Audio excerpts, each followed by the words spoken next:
Oh, hello there.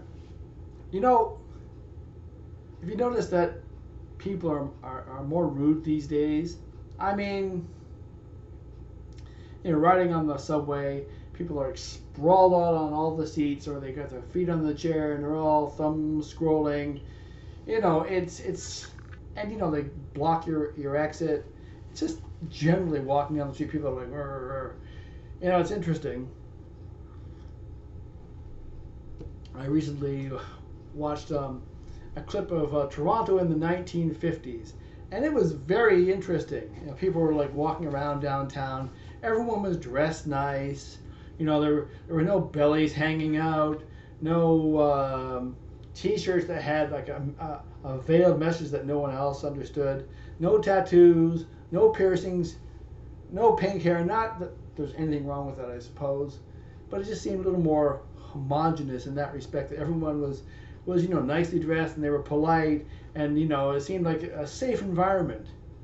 And also, a man could wear a hat and not lose it, even in a bar fight. He would not lose his hat. Everybody smoked, and you could smoke in the hospital. In fact, if you were visiting someone, you could light up a cigarette and then just throw the match on the floor, right? And sometimes the doctor would even join in. Well, doc, what's the prognosis? Is she going to make it? Yes, Jim, she will make it. All she has to do is just stay on this oxygen tank for another month. Well, that's swell. Say, doc, are you off now? Why, yes, I am. Why don't we go for a drink? No need for that, Jim. I already come prepared. Anyway, that's the 50s from my perspective. I wouldn't know. I wasn't really, in the 50s that much. Anyway, so that's not what I wanted to talk about, but it kind of leads into it a bit. Oh, well, 'cause I think about things all the time, and I think, well, I should remember that. That's kind of funny, right? And then, of course, I flush the toilet, wash my hands, then I forget about it. Well, so like the other day, for instance, I was walking down the street, and out of my eye, corner of my eye, I caught this little teacup chihuahua on a very, very long leash. And I just glanced down at him. He saw me, and it was like, and I said, "Is that right? Is that right?" And at the end of this very, very long leash, there was this woman saying, "Oh, don't worry about him. He's just a barker. He doesn't bite." Like, I'm afraid of that. Anyway,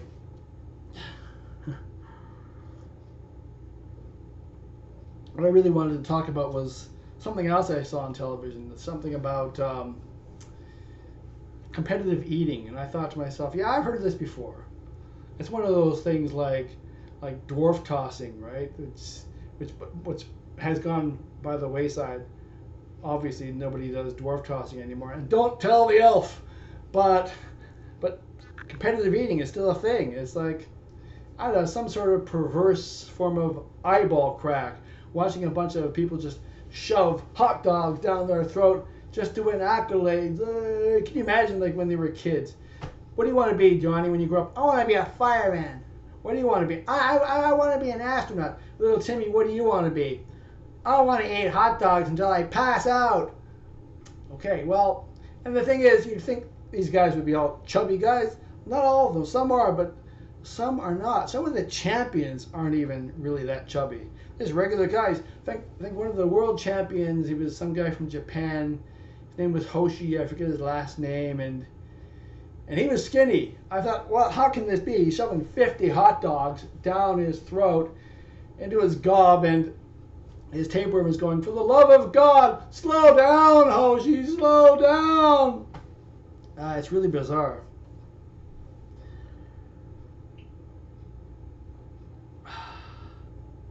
Yeah, I had something to say about that. Something else. I don't remember. Yeah. Anyway, so at the same time, there has to be, like everything else, a women's league. Now, I'm not putting down women's sports like baseball, basketball, hockey. It's all good, right? In fact, some of these female hockey players are pretty good. Maybe we should put them on the Maple Leafs. Maybe we'd win a Stanley Cup, right? But competitive eating, not so sure. Maybe I'm old fashioned, but it seems kind of unladylike, if you know what I mean. And a lot of these gals are like, they're kind of butch. Sorry, they are. These are the kind of gals that probably shear a sheep just so they can roll their own tampons. It's pretty something, and like like I say, it's not very ladylike. Actually, I think it's kind of something that's kind of voyeuristic and suggestive. To watch a woman gag sausages on camera. I don't know. We used to have a name for that. Adult films.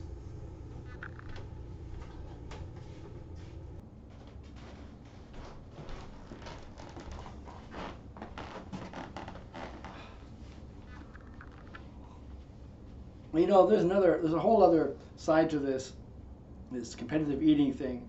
There's the pie eating contest. Maybe I could have timed that a little better, after what I just said about. Oh, well, too late now. Let's roll with it, okay? So the pie eating competition. You would think, hang on.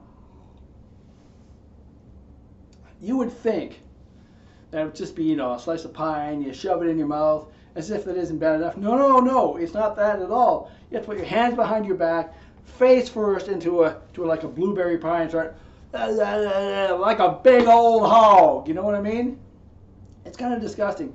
And then when you finally come up for air, you got more on you than you have in you, and then you put down another one and you're back at it again. I don't understand this. The argument can be made, and this is what I wanted to say before. The argument can be made that, this can only happen in a country where we have, an abundance. All these people are shoving hot dogs down their throat. People in the world are going hungry now. At the same time, what are they really eating? They're eating like lips and assholes. So I'm thinking to myself, yeah, it's okay, it's good to feed the hungry of the world, but why insult them by giving them our dregs? I would rather give them good food. So maybe these guys who are eating the hot dogs are doing us a favor by getting rid of all of our mystery meat.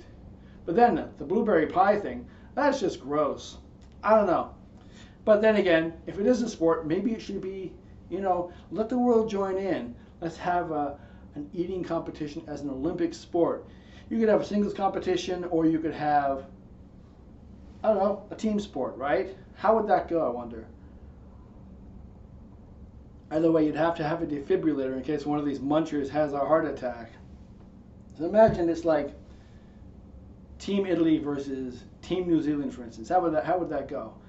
Well, Johnny, it's quite a matchup today. We've got Team Italy versus Team New Zealand. Now the captain of the Italian team is a Sicilian named Joe Perrone. He's quite an accomplished muncher from way back. That's right, Bill. But don't count out these Kiwis yet. They have little Timmy Crichton from Christchurch. He just won the gold medal in the men's singles competition earlier today. Well, that could be a detriment when you think about it. Possibly. Anyway, so they're all ready to go. The judges are about to give them the word. Oh, and they're off. And look at those Italians go. Holy moly, they're just pounding them back like there's no tomorrow. Wow, look at those New Zealanders, boy. They're really getting... Oh, wait a minute, hold it. Looks like Timmy Crichton. He's grasping his chest. I think he's down. They're bringing out a stretcher. And he's off the field. Wow, looks like the Kiwis have to catch up, and they're just trying hard to catch up with the Italians. But the Italians... Wait a minute. Looks like the Italians are finished. And they're doing a victory dance. And they're taunting the Kiwis. And the New Zealanders are just standing there, their mouths still full of hot dogs, giving them the face. Oh. Well, something like that maybe, right? I don't know.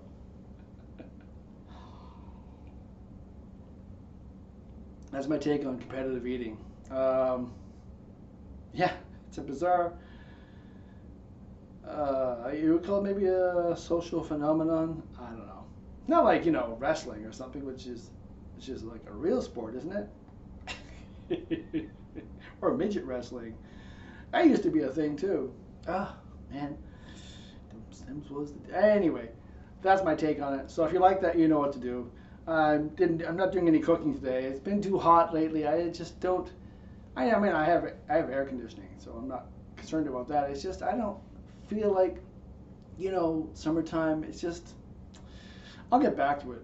In fact, I have some things coming up I think you'll like. I hope you'll like. I know I do. Anyway, so that's it for today. Cheers, and we'll talk to you later. All right.